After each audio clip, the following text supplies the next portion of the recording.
leadership position in this party after Honorable Wafula Wamunyinyi, this party honored me to be the flag bearer in the presidential race of 10th of August 2027.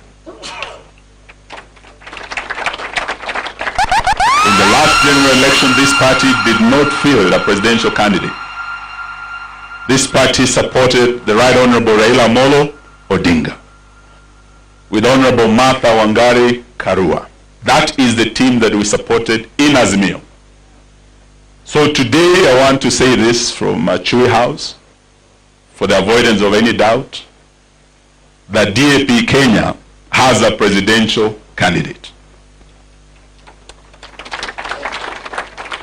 Secondly, we want to say this, that DAP Kenya supported an Azimio candidate, but as you know what has happened to Azimio, wanasema mpanda farasi wawili hupasuka nini?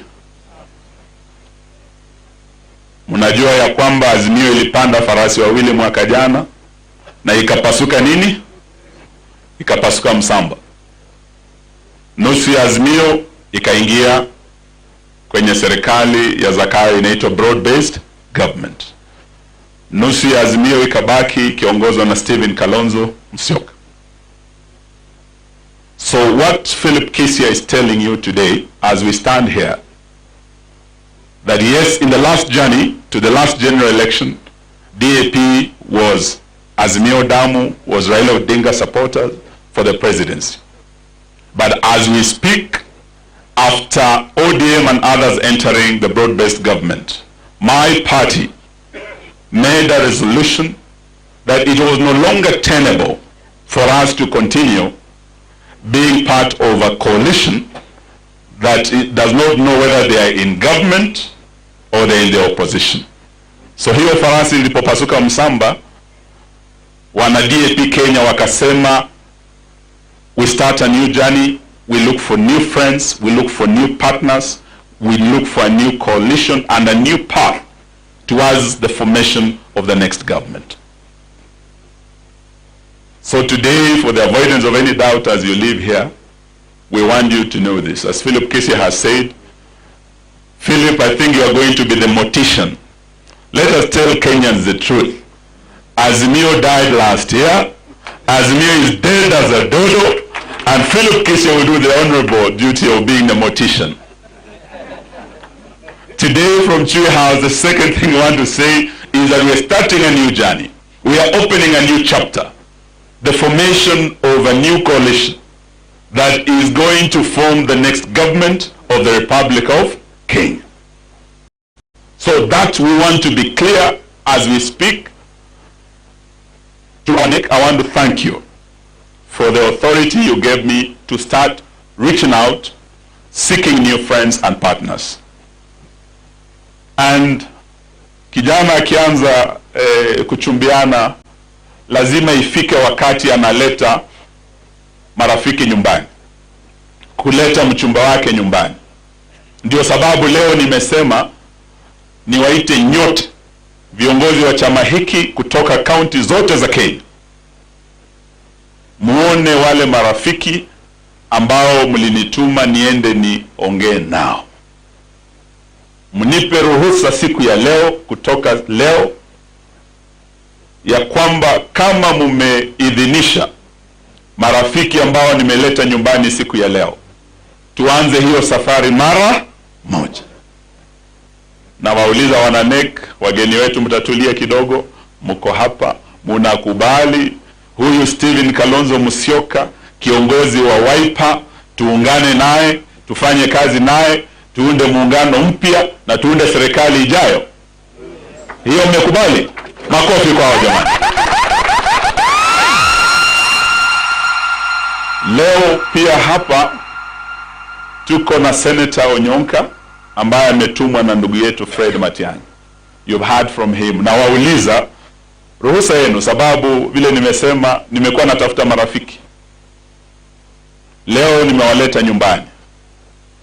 Fred amekuwa kule nje, ameongea na Mheshimiwa Kalonzo, ameongea nami. Na wauliza leo mnakubali tuweze kuungana na tufanye kazi na Dr. Matiang'i na timu yake?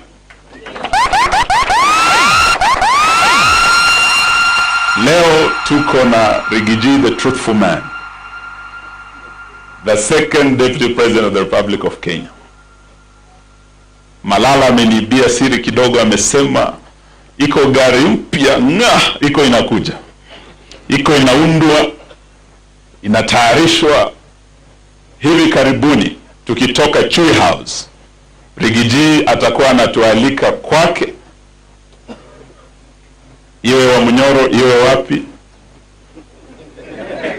tujue jina la hiyo gari na tujue jina la hiyo chama, na tusemezane naye na watu wake kama wanakubali tutembee pamoja. Lakini leo hata kabla hatujajua jina la gari lake, na wauliza wananek, munakubali tushikane na huyu Rigathi, the truthful man? So nimeeleza kuna wengine, tutakuwa na mikutano nyingi, Mheshimiwa Martha Karua, Peter Munya na wengine. For now, vile tumeanza, mmetuona wanne hapa, we will continue broadening and strengthening this opposition team and the new coalition. Jina ya chama cha Gachagua mtajua hivi karibuni, na jina la muungano wetu mpya. There will be a special day for consultations and for unveiling.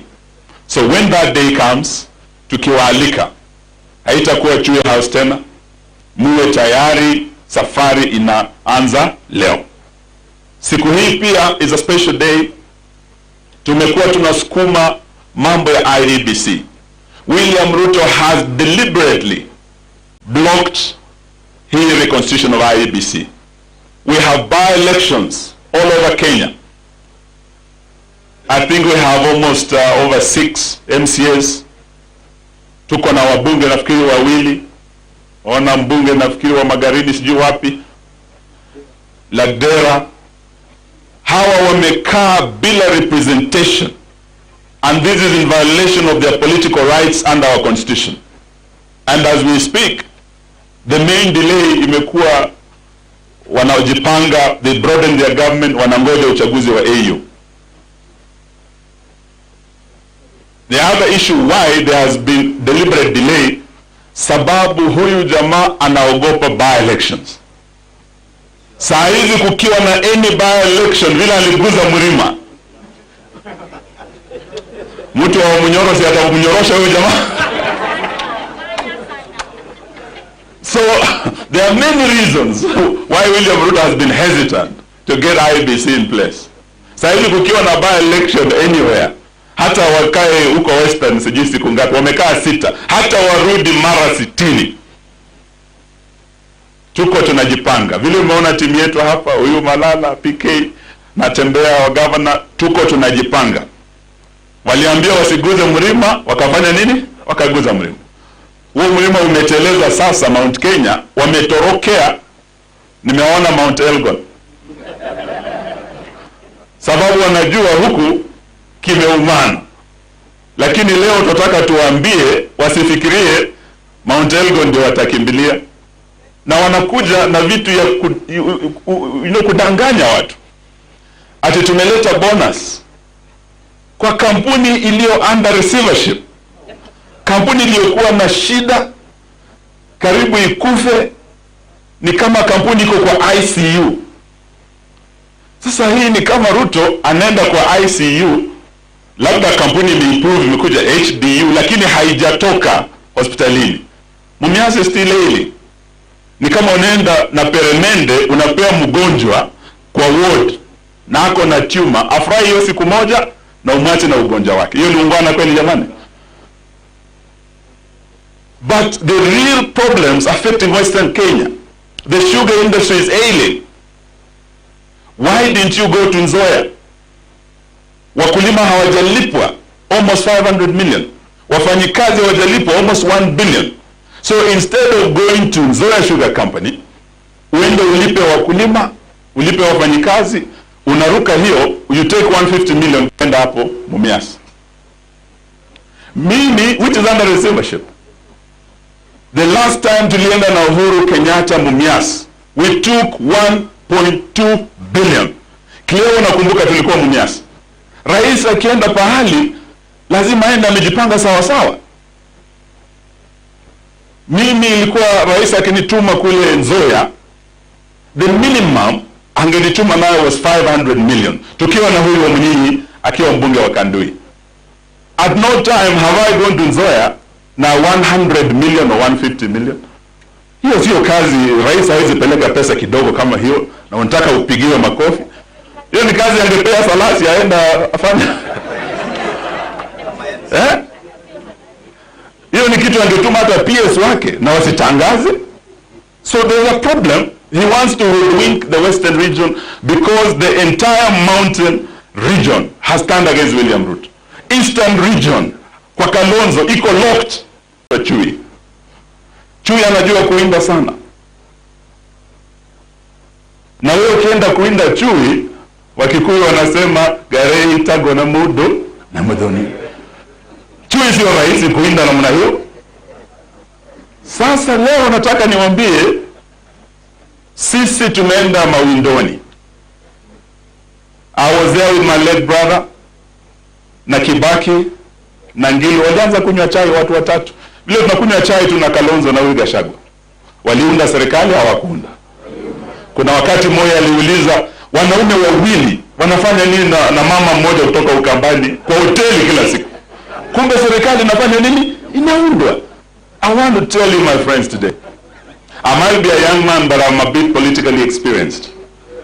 Mimi nilikuwa hapo na my late brother Wamalwa wakikunywa chai wakiunda serikali. Wamalwa alitoka Western, alikuwa na rafiki yake kutoka huko Nyeri na rafiki yake kutoka Ukambani, wakaunda serikali. Forming a government sio kitu cha muujiza, ni kitu cha watu kukaa na kupanga pole pole. This is how governments are formed. And today from Chui House, if you doubt me, let me tell you today, the next government of the Republic of Kenya is being formed here today.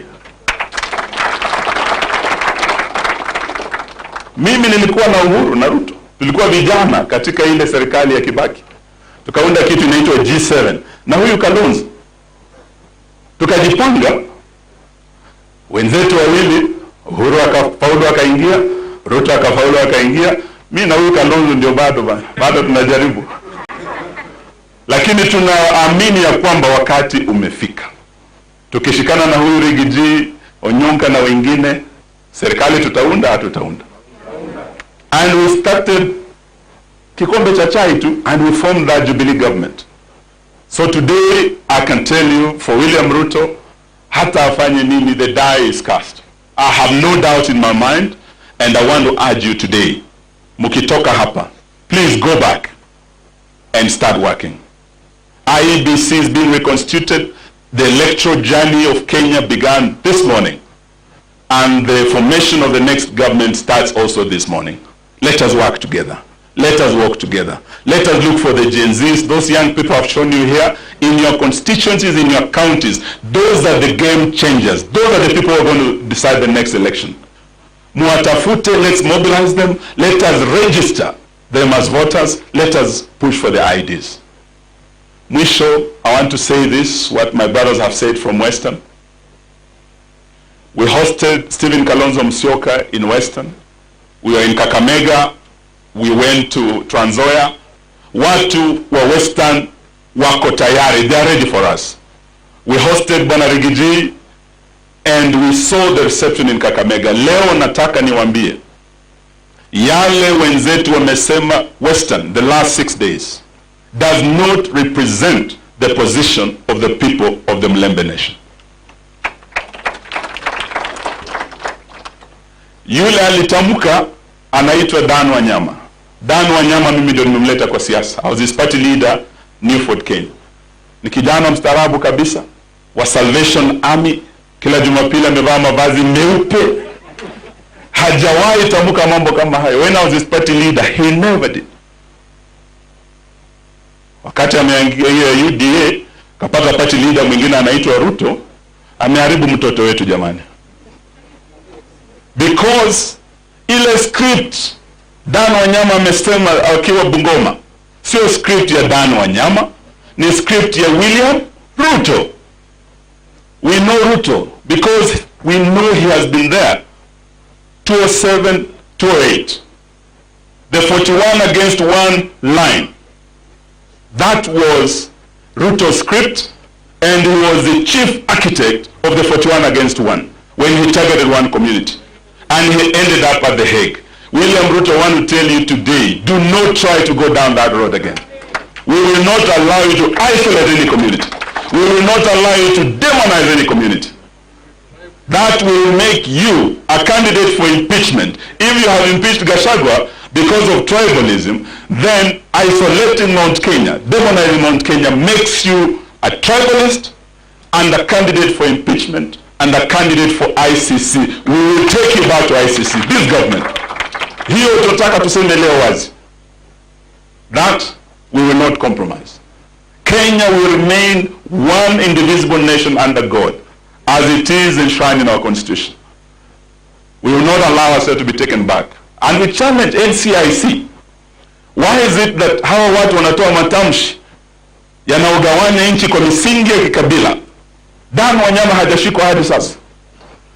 Iko gavana Otuoma wa Busia ambaye ameonya hataki aone Gachagua ama huyu Kalonzo wakitembea Western Kenya. Why have they not been arrested up to now? We want to tell NCIC, Waswahili wanasema usipoziba ufa utajenga nini? Ukuta. Wazungu wanasema stitch in time saves 9. We want to tell this government, let us stitch this thing in time. We will save 9. We will save lives. We can never go back down that road. Yeah, 207, 208. That is where DAP stands.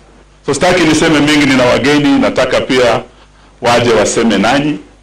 But to tell you that as DAP, we are very proud of our stand on corruption, because we are dealing with one of the most corrupt presidents in the history of Kenya and in the history of Africa. Na juzi ameorodheshwa kuwa the most corrupt president in the world. Can you imagine someone ametambuliwa na dunia yote kuwa rais mfisadi kwa wote, ati ndiye anakuja Western kutusomea mambo ya ufisadi? You are not qualified to talk about corruption. You are the chief priest of corruption. Yani, huyu jamaa is the most corrupt president in the world. Sio Rigathi amesema ama Kalonzo ama mimi. Dunia nzima inatambua kule Kenya, pahali inaitwa Sugoi, kuna jamaa anatoka huko ati ni rais wa Kenya and he is the most corrupt. So, hayo ndio mambo tunataka tuseme. You've earned that title, Bwana Ruto, but we are about, because we must end corruption in Kenya, we are about to give you another title. The title you have is belonging to the legion of extraordinarily corrupt presidents of the world. It's a very dishonorable title. We'll give you a lesser dishonorable title, and that is the title of joining the ranks of the one-term presidents of Africa. We want you to join Goodluck Jonathan of Nigeria, Bwana Ruto. We want you to join George Wewe of Liberia and the president of Botswana and Ghana. You are going, and this is the team that is going to send you home. Mtuangalie vizuri. This is the team that is itafanya Kasongo asonge paka wapi? Sugoi. Muko tayari jamani? Muko tayari? So, Leo we want to hear from our two brothers. We are very, very lucky that in this neighborhood, Mheshimiwa Kalonzo was the first to come here. In fact, yeye ndiye angekuja anikaribisha hapa leo because we are in his neighborhood. Yani sisi ni majirani, opposite this gate, wiper wako hapa nje. Lakini namshukuru sababu amenisaidia kupata makao hapa. Your Excellency, nitaomba ya kwamba huyu Rigathi pia tumtafutie tu kasamwe hapa. Because as we form the next government, we want to be consulting very closely. So Rigathi, kuna makao mazuri hapa tu. We would like you to be our neighbor also. Na Onyonga ambia Fred pia kuna maofisi zingine. Ujue Kalonzo anajua hii area, he can advise you. So that tunapanga pole pole mambo ya serikali ijayo na vile tunasongesha Kasongo wapi? Sugoi. So nataka kwa heshima nialike Mheshimiwa Kalonzo, because we're in his neighborhood, aje aseme nanyi, na vile vile mnajua ya kwamba amekuwa kiongozi wa ile azimio iliyobaki. Tunataka as we form the new coalition, yeye awe na ile nafasi ya officially invite Rigathi to join our team. Ujue tumekuwa tunakunywa vikombe vya chai, hatutasema ni ngapi ama wapi, lakini we want today to unveil this new movement. Thank you. And for you to officially invite Rigathi to join us. Thank you. Atutende pamoja. Asanteni, Mungu awabariki. Asante sana ndugu Eugene. DAP Kenya, mwanzo mpya. Mwanzo mpya. Actually, it's a true beginning, come to think of it. DAP, congratulations on your 3rd anniversary. Na vile asante. Na vile vile kwa kuzindua makao makuu mapya within the neighborhood. But as I was driving in, I noticed a very big kibao pale near the petrol station. DAP Kenya, kubwa sana. Ungeweka pia ya wiper iko hapo. Yetu tunaanzia karibu hapa. Hata sisi basi tutaenda tuweke hapo, na wenzetu hawa pia wakija waweke yao pale, so that the country will know the headquarters of the incoming administration. Kwa hivyo ni furaha tele. Peter Salasia sijui kama bado yupo ako pale. Ile ni kijana wa ajabu ile. Amesema niwaalike pia Sekuru. Sio tu Zito mwenyewe, Mheshimiwa Rigathi. Na kule kwingine kuna Ishaweri vile vile tulienda huko one of these days. So Peter, I will invite you. Kwanza nitaenda na peke yangu nikakuchinjie kambuzi, na pengine kama hujapata mchumba nipatie kasichana huko. You know, we had a commitment mbele ya padre pale kwamba lazima uoe bwana. Uko na changamoto kubwa pale. But don't be in a hurry, as I told you, don't be in a hurry. Because ukiwa kwa hurry, wengine hawatajua watakutambua kwa sababu gani. That the newest member of DAPK, executive member for Mumias East, wengine watakupenda vile ulivyo. But you are bold and very decisive. I congratulate you for showing leadership to the younger generations. I think we need to give them a big clap. My brother Eugene Amala, congratulations. You are focused, you are precise, and my brother Tony Gachagua always likes to tell me these things about leadership. He says it's a half fortune and a half skill. I remember that he tries to paraphrase Machiavelli. This man is dangerous. Amefukuza ndani. So I have fortune and half skill. So we are here today ili tufanye mwanzo mpya. Actually, that's what it is. But as we do so, I will urge caution, because you will recall, Eugene, that whenever we were coming together in the past, we will be hardened. Yani unaonekana mbaya if you don't take the necessary step. This time, we want to give everybody reasonable comfort level, so that people are not pushed into anything. You recall that when we met our brother Dr. Matiang'i, even recommended that we look for some technical team. I can tell you that. Technical team to build this level. Before you consign the level of mortician to my friend Philip Kisia, give him the opportunity, because that was a very important matter. When they discussed with Rapa Utuju, was the executive director of Azimio, and that's how we ended up with Philip Kisia, and he's already doing a marvelous job. Let us not leave anybody out. We will not leave anybody out. And as I said, there are others coming in. As we speak, you do not see, of course, Jubilee Secretary General here, Kioni. I believe we are all together. Let's not leave out anybody. This is the matter, because then you will give opportunity to Zakayo kuanza kusema wamegawanyika even before they began. So we do that. I know that Babayao is talking to Farmers Party, others are talking to other places. When Zakayo is consolidating, pushing everybody to wind up and join UDA, our approach is going to be the other way around. We'll open the space so that as many parties as are willing will join this wonderful, wonderful winning team. I hope I'm talking to you. So that's what I wanted to say. There's no room for division. We will not allow it, so that another good friend of mine from Mingo, the other day he was actually saying, my friend Steve-O, akirudi huku pia, if he doesn't watch his mouth, that is Weta. I don't know how to disown friends. I was with Weta and Raila, kumbuka kule, wakati after 2013 elections, ile sumu ya gas tulikula na yeye. One time I'll tell you a joke. I was wearing the wiper cap, and then we are demonstrating that Hassan people wametuibia kura waende, and then we are outside the university towers on University Way, tunapigwa tear gas.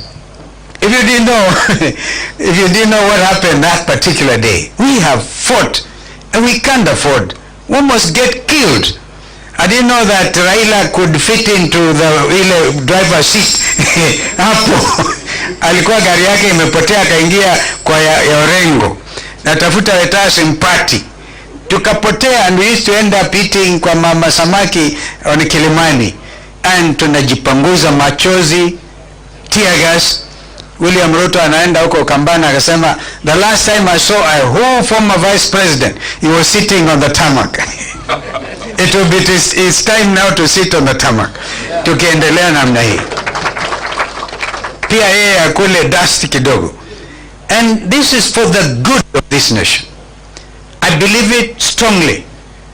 So when I talked of Weta, he talked of this is going to be murky, a divorce. Was describing a divorce between Ford Kenya and ODM, because he had been dispossessed of the position of the deputy minority leader, or the minority leader in the Senate. Maybe actually accomplished that. It was very, very, very noisy about it. So we are going to do things differently within whatever remains of Azimio. We recognize, of course, that DAP has pulled out. You took a resolution, we respect it. We know that Mother Karua's NAC Kenya pulled out and gave notice. We respect that. That does not necessarily mean we are not going to get together again. It could be a strategy, because we saw our sister mother and our brother Rigiji up there, a very cold area in the mountain. We must continue to do things. We must do this thing differently. In fact, sometimes you do so, our sister Kate, to confuse them, because you know them. You are dealing with very crafty characters. So we need to be able to be very, very deliberate. We are not going to be announcing every step. My friend Eugene, let's not announce everything to these people. We have to be strategic. Wacha tuwakamatie chini. Sina mna hiyo? Wangapi anasema tuwakamatie chini? That is my advice today. Yesterday I advised Sifuna, Secretary General of ODM, and Salasi, I'm sorry I annoyed you, that I said bado tunaongea nawa. Sifuna was talking beautiful language. Beautiful language. Says if you abandon the people, Mimi Sifuna was talking like us. Ata abandon wananchi. And this is a constituents, these are his constituents.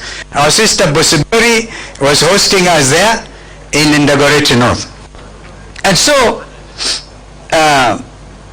advise that we do not give William Ruto the excuse to delay formation of IEBC. I'm happy that he has already gazetted the names, and as we speak, out of the 9, I think 7 have already been sworn in by the Chief Justice. And I said, because another young lawyer viciously argued, Njeru Ndegwa, you cannot allow Professor Law Adams, is in that advisory team, William Ruto, and therefore this is another. And I realized, because Wiper was unfairly blamed for delaying the process. Now the truth is known. It was not us.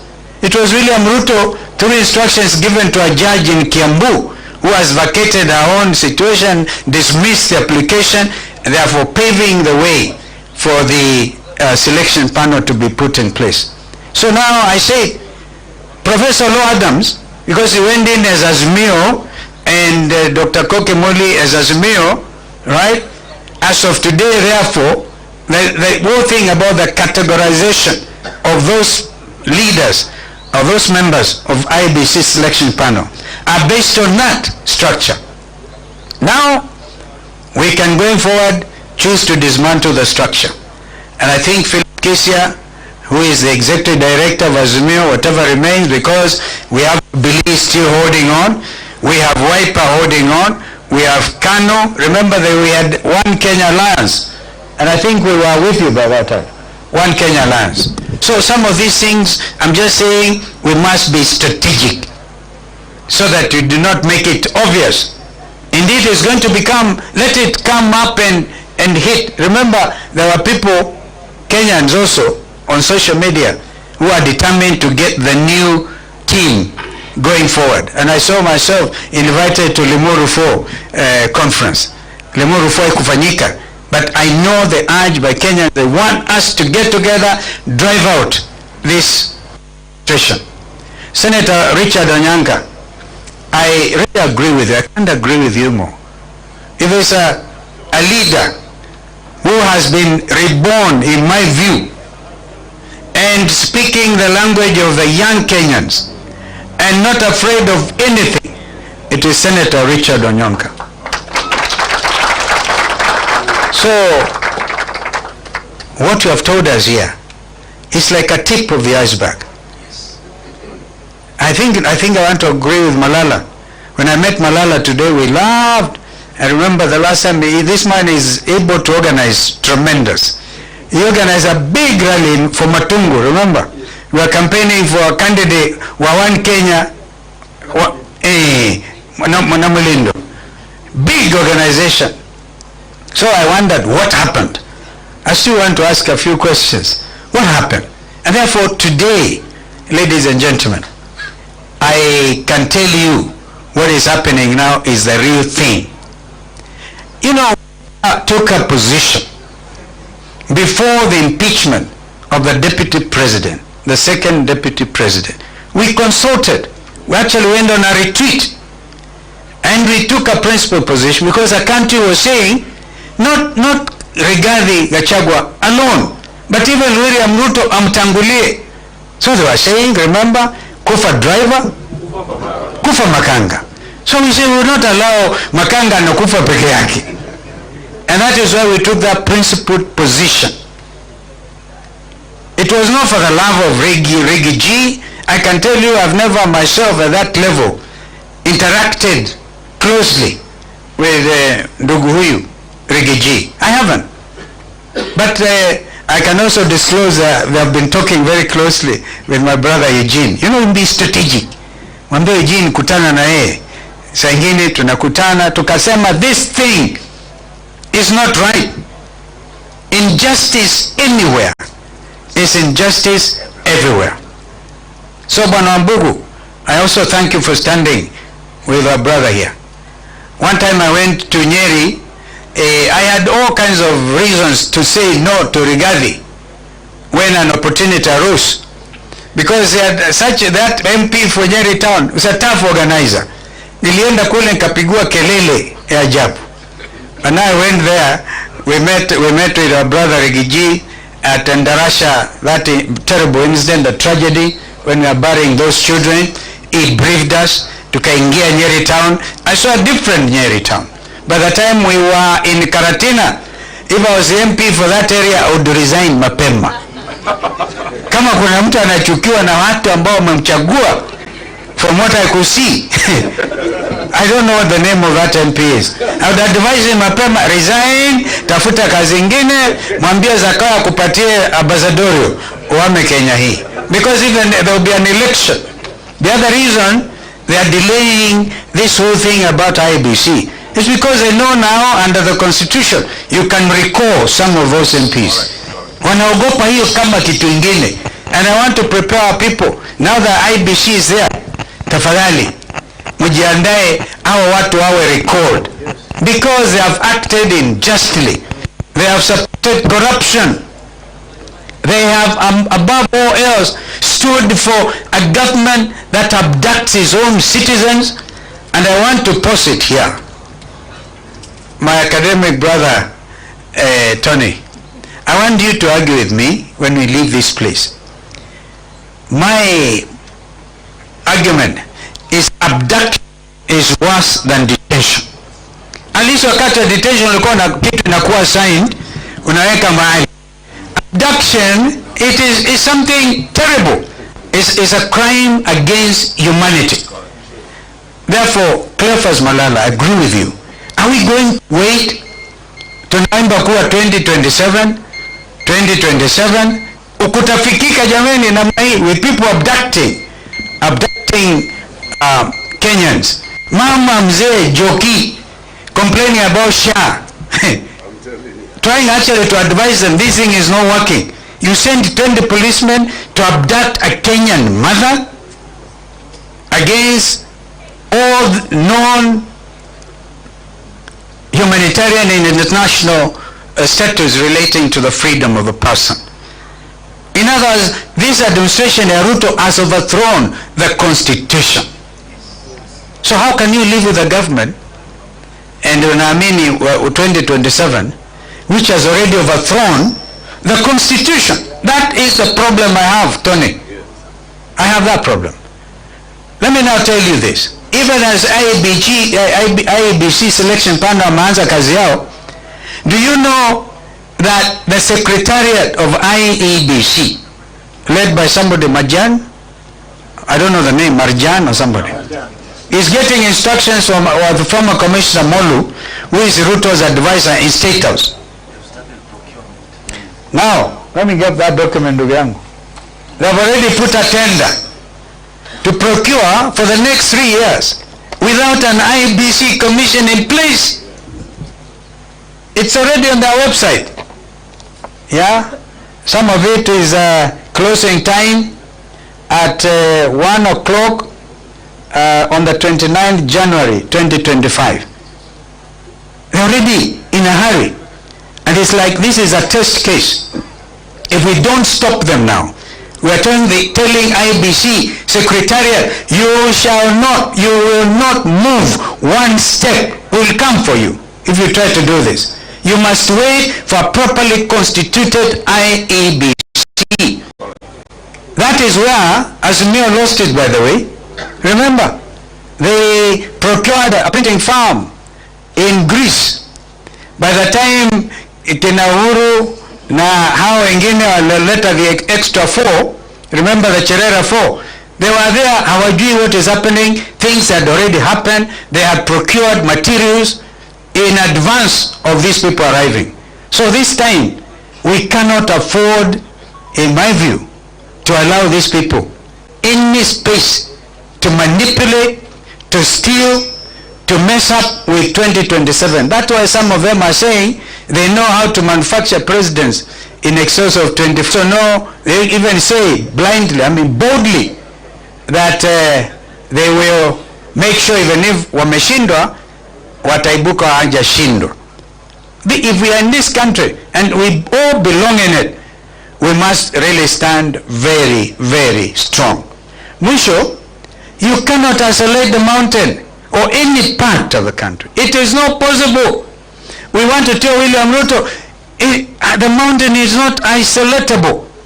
It is not. I repeat, the country is united against one person called William Ruto. That's all. It's completely, and if you look at, in fact, you know, have you asked yourself why you are not seeing opinion polls these days? Have you asked yourself? It is simple. This administration is enjoying the lowest opinion rating since independence. I think they are ranging between 16 and 18%. Hao ndio watashinda kweli? So we want to make it very clear. From now, let us actually have vigilantes, and our young people, have myself announced June 25th should be marked the date of the new Kenya, when young Kenyans breached parliament. They did an incredible thing. They stood for their future.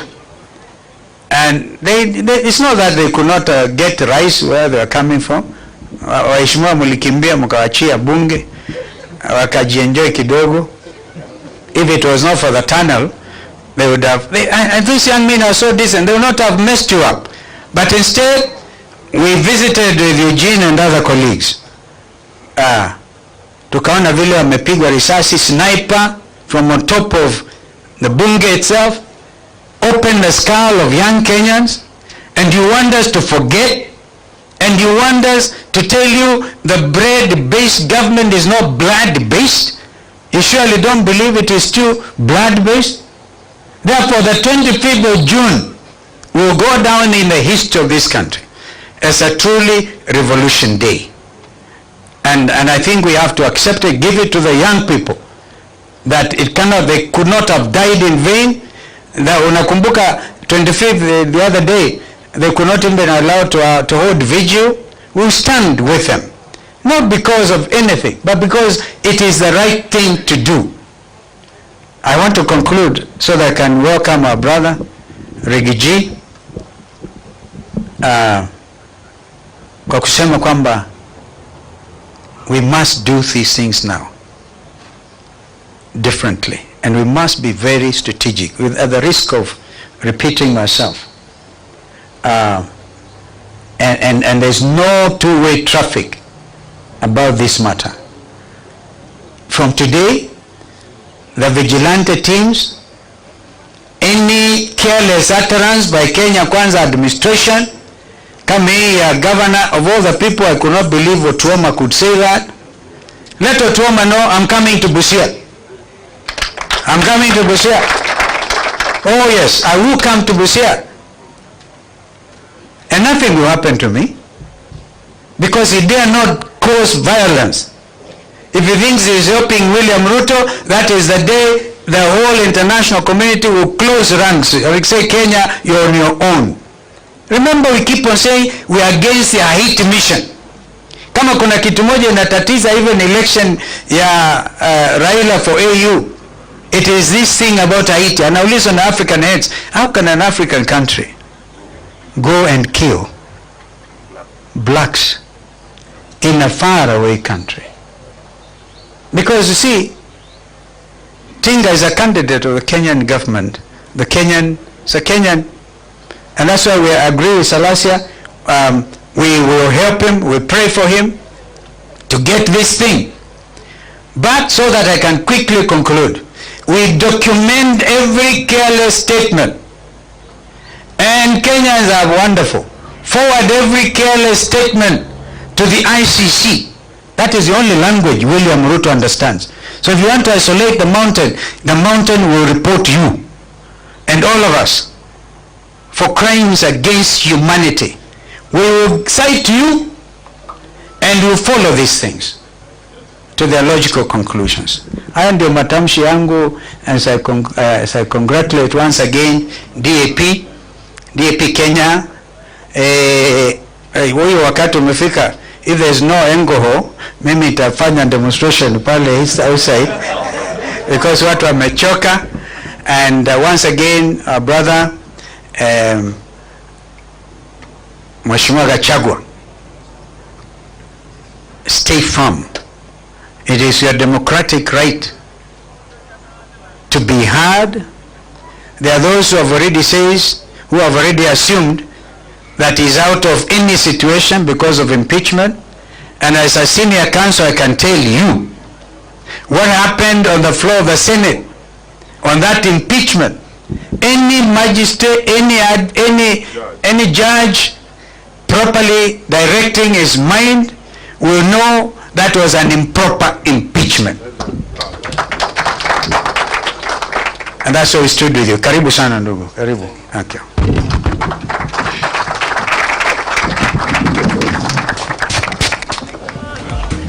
Express. Moto manyomba. Express.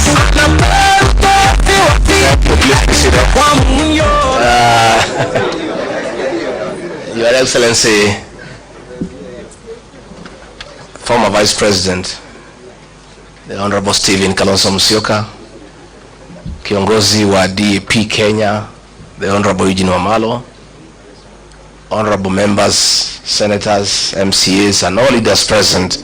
God is good, and all the time. Nisalimieni kwa Bwana Yesu asifiwe. Asanteni sana. Party leader Eugene Wamalwa, let me also offer my congratulations to you, your NEC, and the party of DAP for the unveiling of your offices here today, and I'm honored to have been invited because it's a great milestone in our democratic process, and as we embark on a journey to liberate this country from bad governance, corruption, and dictatorship. And I am very elated to join this team of distinguished leaders in this country who have played a significant role in our democratic process. I have come with many senators and members of parliament who we work with as a way of showing our solidarity with this team. I want to give my commitment and that of my team and our supporters, and there are many, they are in millions, that we are part of this team and we'll walk this journey together to liberate this country. And we shall make whatever sacrifices necessary to make sure that William Ruto is a one-term president. People have short memories. President William Ruto has a very short memory. This team here, we sat with him in my house and we assured him that he'll be president and we will do whatever it takes to make sure he is president. And we worked very hard. And we took him to State House. And when he reached there, he put aside everything we had agreed on how we need Kenya to be. We had 47 economic charters with each and every county agreeing on the economic interventions that will be required for each county. He put them aside. We had agreed on the payment of pending bills for our business community to bring money into circulation. He put that one aside.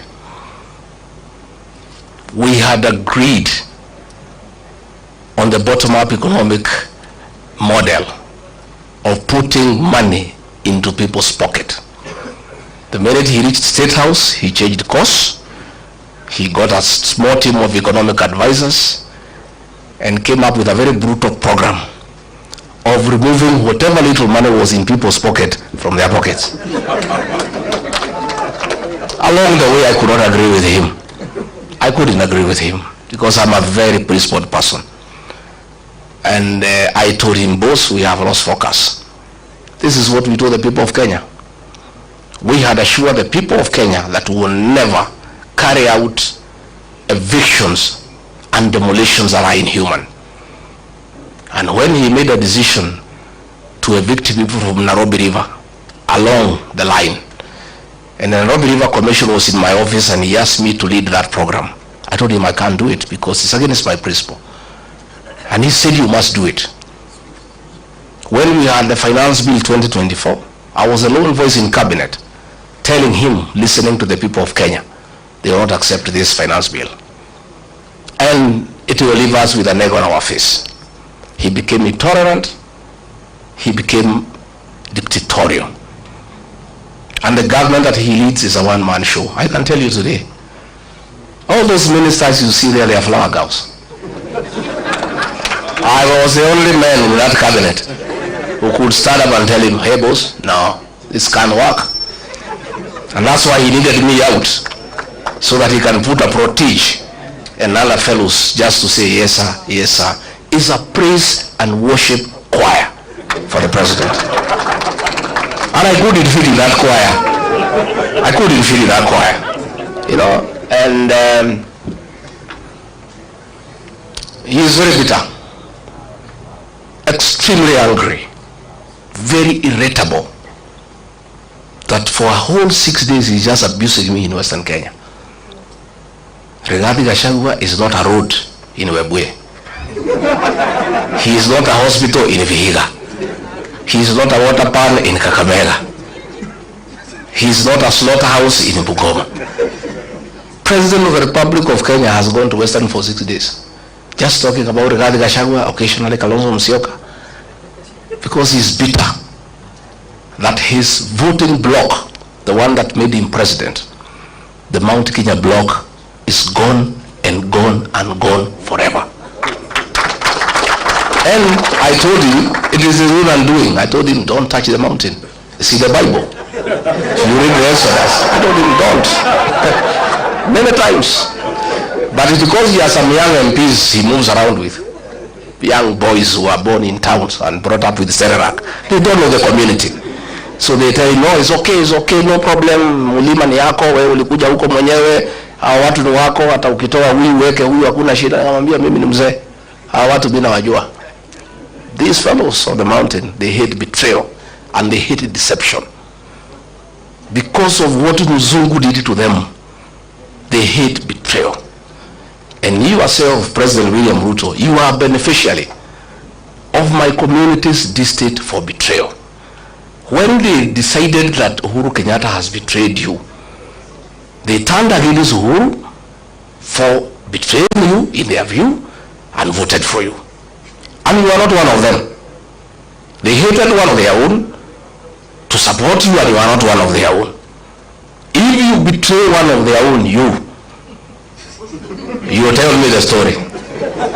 Today as we speak, his messages of condolences are unwelcome in the mountain. And you know that's the lowest it can go. You know funerals are very solemn. In my community where I come from, even if it is suspected you had a hand in the death of the person being buried, people still allow you to come and even give condolences. When the people say they cannot listen to your condolence, you know it's over. The other day we were in Embu, and they are trying to blame Justin Muturi Bidan because the people rejected his condolence message. The president wrote him abusive messages the whole night, threatening to sack him. But even if you sack Bidan Muturi, nothing will change in that area. Nothing. And I told him, and he cannot say I did not tell him. Because me, I'm an honest man. I sat him down and I said, boss, you believe my now, why he's annoyed is because 47% of his support, 4 million votes, iko nje. Sasa anategemea ati Raila akienda AU, he can transfer zile zake. Zile za Raila zilikuweko za Wiper, they are not there. Ile ya Mlembe is not there. Hii ya Kisii is not there.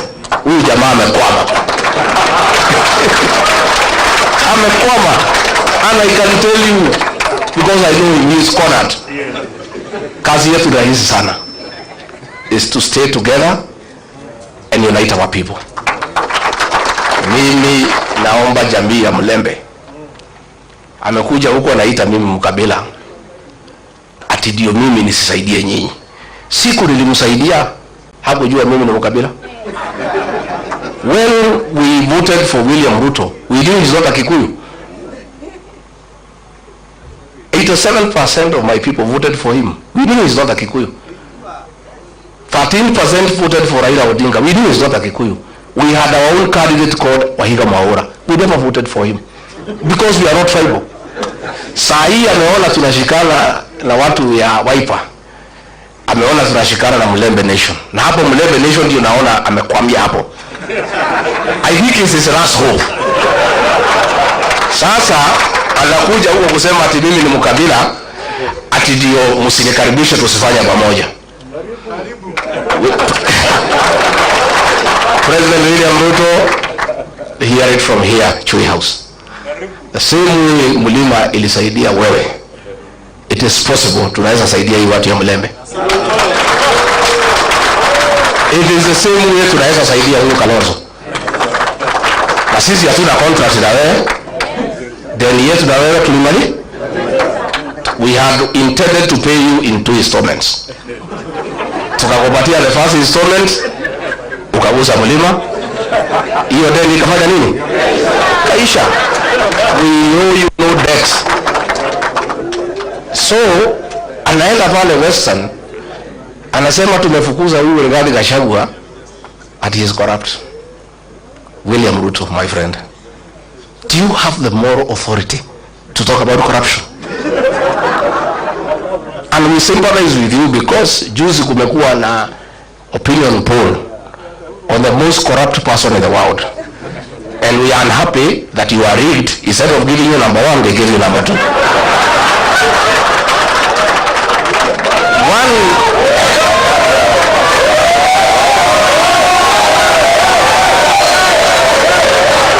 Let me say,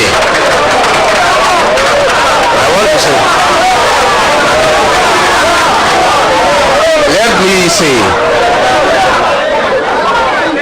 President William Ruto could not agree me to stay in government because I could not agree to corruption.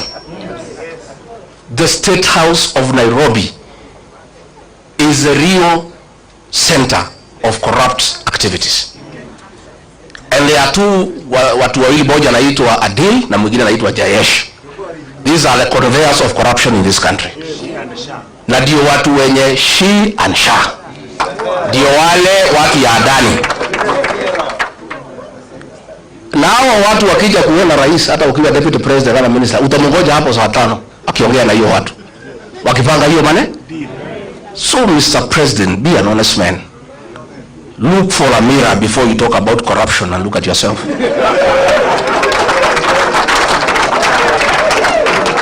If you think the people of Kenya are very intelligent, Rigathi Gachagua has not been associated with any scandal in this country.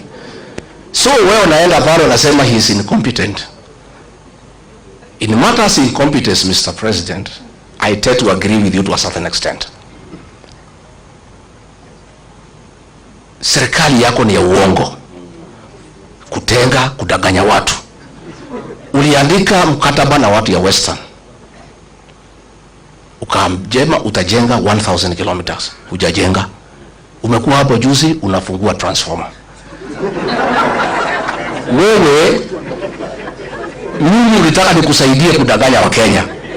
In matters kudanganya wa Kenya, Mr. President, I'm incompetent. Absolutely. I accept. Because hiyo alikuwa anataka tuende ku-launch barabara na anajua hakuna budget. Tukitoka matinga inafanya nini? Sasa hiyo ndio kazi rais anataka nimsaidie. Ndio anasema huyu aelewi programu za serikali. Sasa kwenda kupeleka matinga ukijua hakuna kazi inafanya, hiyo ni programu ya serikali. He was telling me to go and defend Adani. Tulikuwa na Eugene Wamalwa, huyu mheshimiwa, na Onyonga kwa mazishi Kitale. Huyu Onyonga akaamuka, akalima serikali mambo ya Adani, na mimi nakaa tu pale. I don't want to nod because I'm still in office. That Adani thing is the worst form of corruption in this country. So mimi nilipoamuka, I never responded. So one of the PAs ya mkubwa akanipigia simu. Mtu yuko huko, mtu ya 36. Wewe ni deputy president ya sangapi? Maana ya deputy president, you speak last. Dio ile maneno yote iko baya serikali ukanu. Kwa nini huyo Nyonka alilima serikali mambo ya Adani and you are not defending? Nikamwambia I cannot answer you. Tell your boss to call me. So president amenifikia, nimemwambia mimi siwezi. That thing is corruption. I cannot defend it, Mr. President. I cannot. That is why he is saying I was not defending government programs. Sasa corruption, is it a government program? So wanasema ati I'm incompetent. Hii mtu hakuna kitu anaelewa. Sasa kama serikali ni wizi tupu, sasa what is there to defend? Walinipeleka Senate ati nimekataa watu watolewe Nairobi River. Walinishitaki nimekataa watu wafukuzwe Marigiti Market. Those are things I could not do. Ukiangalia hii maneno ya affordable housing, it is the worst fraud against the people of Kenya. And it's good today I tell the country. And those are things he was telling me to go to TV to defend. I told him I will not. Mimi pia nikichwa ngumu. That housing, initially we believed in the president. That ni ya kuleta ajira, nini, maneno kizungu mingi, we looked okay. Until it came to my attention, it has nothing to do with housing. Ni biashara. Ya kwamba PS wa housing. Ukitaka kujenga affordable housing, you must go and sign a subcontract na kampuni ile tauza simiti na chuma na mabati. Na hiyo kampuni watu wale wakubwa zaidi Kenya wako ndani ya wapi? So this housing levy inatolewa kwa watu ya Kenya is to make sure these houses are going on, ndio hao wauze simiti, wauze chuma, wauze mabati. That is what the president is accusing me of not understanding and being incompetent. Sasa mimi nauliza, na mimi nataka niseme, I want to assure the people of Kenya, this team I see here, and when I listen to the people of Kenya, because I listen a lot, once a new government is sworn in, that housing levy will have to be abolished so that we restore the dignity of the payslip. The dignity of the payslip. Wakenya wamehangaishwa zaidi. Na nimeona mpaka yule mkubwa ya wafanyikazi amekuwa ameingia kwa hiyo praise and worship team. Watu nakazwa mambo ya NSSF, mambo haongei. Kazi yake ni praise and worship. Those are the things sisi ambaye tumeshindwa kufanya. So finally ndio nimalize, because I wanted to tell the president, usidanganye wa Kenya. Useme ukweli, tulikosania corruption because wewe ndio unaeneza corruption na watu yako. Na it is impossible to make any progress in this country unless we sort out this country in terms of leadership. We'll sink lower and lower. Finally niambie watu ya Western, because mimi naona huyo jamaa amekwama hapo kwenu. Nyinyi mko na bahati that we are here to advise you. Alienda kwenu siku 6. Kwetu he was there 6 days out of 7 every week. Hakuna kanisa hajaingia. Hakuna barabara hajui kwa jina. Hakuna soko hajui kwa jina. And you would memorize, you are very impressed. Anataja barabara, wakikuyu wanasema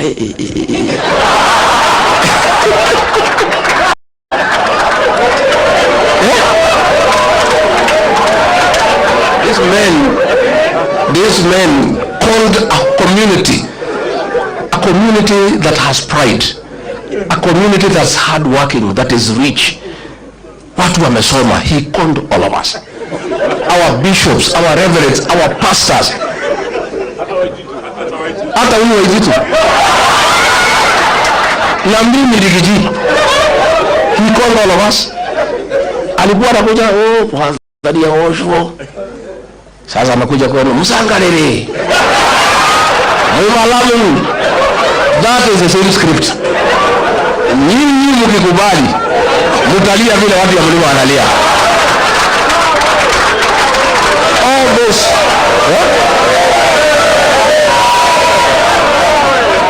hiyo yote ni utapeli. All those things is promising he will not do anything. He promised us atamalizia barabara ya Mau kwisha. Nitajenga hii. So today he does not come to our place. The last time alikuja pale Embu in November, Alijaribu kuweka uongo ya housing. Washirika wakabuka kumwambia tutaki uongo hapa tena. Hiyo mambo ya uongo peleka huko Western. Akajaribu kuongea mambo ya SHA, akaambiwa tutaki uongo. Kwetu amejulikana na ndio humuone huko. Na hata akija atakutana na watu. So nyinyi watu ya Mlembe, msituangushe. At least you have the benefit of free advice from victims of deception. Sindio? Simuko na free advice. Yeah? Sasa yeye halali ati nimekaa pale wa Mnyoro. Mimi nakaa tu chini ya miti. Yeye hapo juu ya gari. The reason President Uhuru Kenyatta alikuwa ametuambia muachane na hii mtu. But he never gave us a reason. Na hapo alitukosea. Sasa kama angetuambia what I know today, hatungekuwa hapo. Also the choice he was giving us was also not acceptable. So pale nimekaa pale, I'm doing things differently from Uhuru Kenyatta. I'm involving the people who is William Ruto. That is why he is unhappy. Mimi nakaa pale, watu wanaeleza watu, naeleza, wanasema imetosha, wanatoka wanaenda. Nakaa pale na mapasta na waeleza, wanachukua Biblia, wanatoka wanaenda. Pale nimefunga 100%. Hata kupata agents, hatapata agents ya kusimulia kura yake. So nyinyi viongozi wetu, tafadhali naomba pia Eugene Wamalwa and your team, and then unite the Mlembe nation. Don't agree to be divided. Mimi alitaka kugawanya mlima east and west, nikamkataza. Akajaribu kugawanya counties, nikamkataza. Don't allow it. Mlembe nation, you have 5 million votes, nendeni muunganishe. Stephen Kalonzo Musyoka pale Lower Eastern 4 million, nenda uunganishe. Mimi pale sasa ilikuwa 6, nataka nisukume mpaka 8. Sasa Matiang'i waende wasukume pale 2 million. Sasa tukifikisha 15 tuketi. Si ndio? Si tutaketi?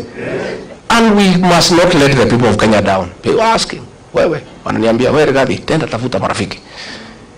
Kama huyu mtu ametuumiza namna hii first term, kwa bahati mbaya akirudi second term, tutakuwa tunavaa vinyasa. Sasa nyinyi tafuta marafiki, mtafute formula. Na tutaki kujua ni nani. Mkuje mtuambie formula ni? So we shall be selfless as a team. We shall be selfless. And let us not approach this election with a predetermined mindset. That lazima ikuwe ni mimi ama ni mimi. Wacha tuseme tuko na kibarua ya kungoa hii jamaa. That is the first objective. Let us consolidate our votes, consolidate. Uzuri, payslip holders are 3 million. Na every payslip holder has a minimum influence of 2 people. Those are 9 million people who have a personal issue with William Ruto.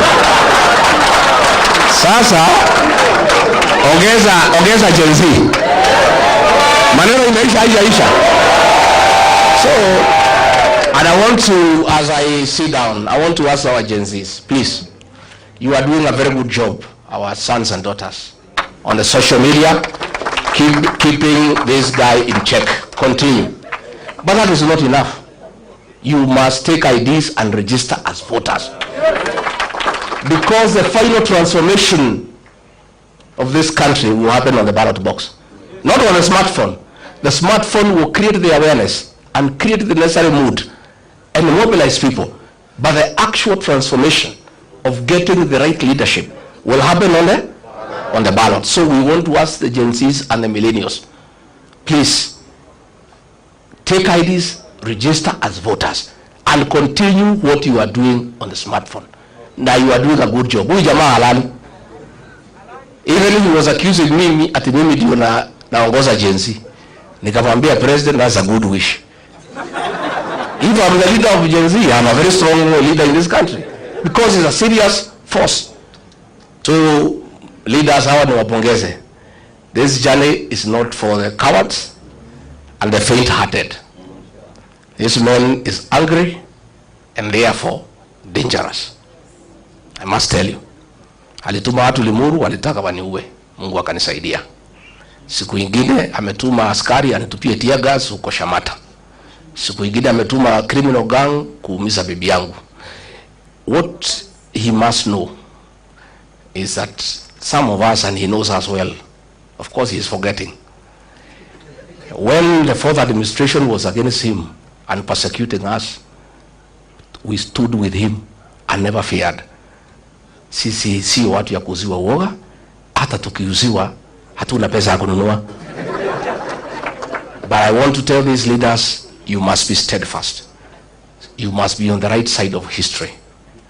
And with these two great leaders, and Matiang'i and the others who come on board, we'll work together.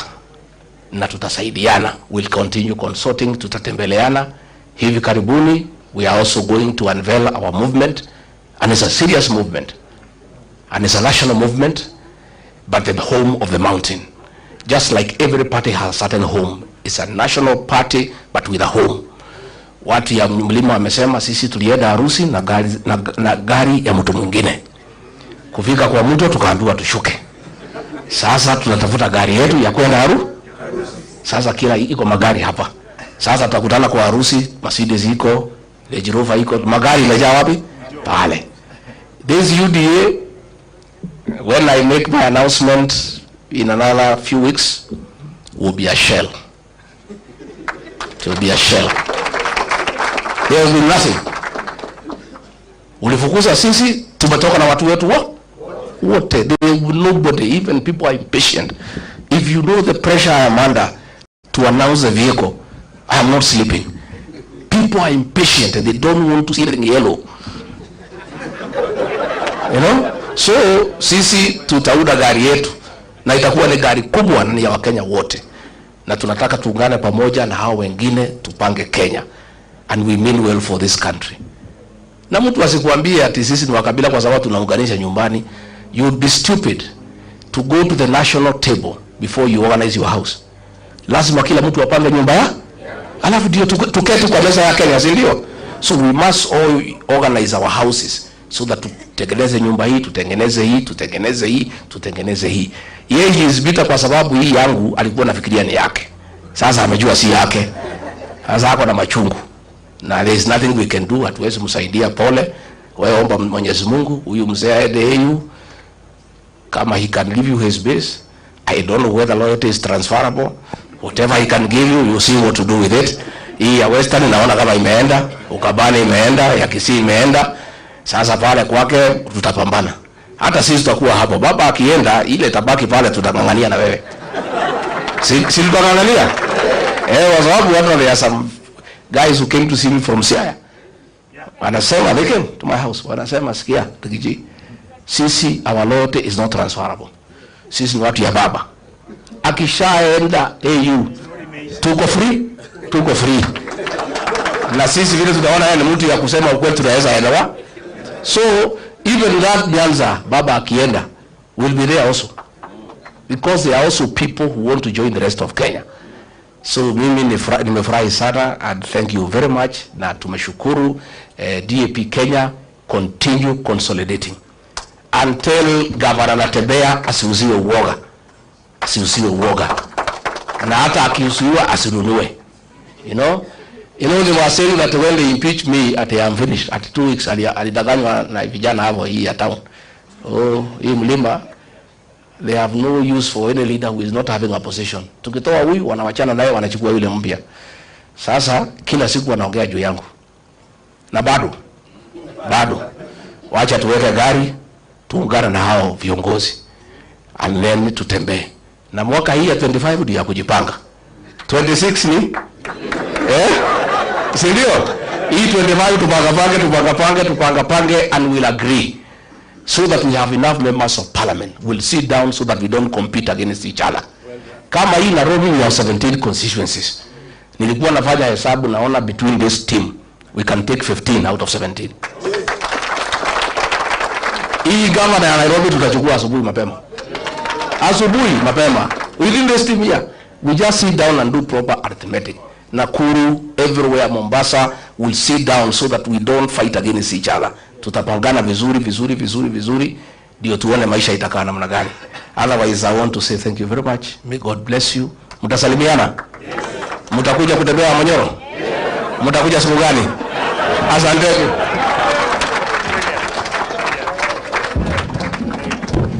Ketini kidogo mheshimiwa.